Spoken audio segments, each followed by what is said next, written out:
ఆయన అందరికీ ప్రభు అయి ఉన్నాడు. హల్లెలూయా చెప్దామా? దేవుని స్తోత్రం. Jesus Christ is the lord of all.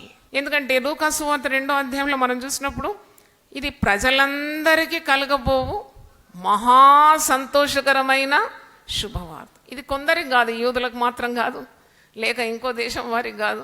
ఇక్కడ చాలా స్పష్టంగా గొర్రె కాపర్లు పొలంలో ఉండి రాత్రి వేళ తమ మందను కాచుకొని చుండగా ప్రభు దూత వారి యొద్దకు వచ్చి, లూకా సువార్త 2:8 నుండి, ప్రభు దూత వారి యొద్దకు వచ్చి నిలిచాను.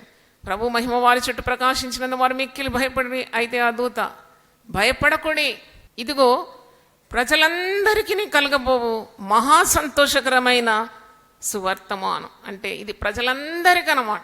అందుకే క్రిస్మస్ అంటే అందరి పండుగ. యేసుక్రీస్తు అందరికీ ప్రభు, ఆయన జగద్రక్షకుడు, ఆయన సర్వలోకానికి వచ్చినాడు, ప్రజలను వారి పాపముల నుండి విడిపించడానికి వచ్చినాడని మత్తయి సువార్త 1:21 మీరు చూస్తారు. ప్రజలను అని ఉన్నది, క్రైస్తవులను లేదు, దేవుక తాను ఏర్పాటు చేసుకున్న వారి నిమిత్తం వచ్చినాను లేదు, ప్రజలందరినీ వారి పాపంలో నుండి విడిపించడానికి వచ్చినాడు. అంటే యేసుక్రీస్తు అన్యజనులకు దేవుడు, ఆయన యూదులకు దేవుడు, మనకందరికి కూడా ఆయన దేవుడు. హల్లెలూయా.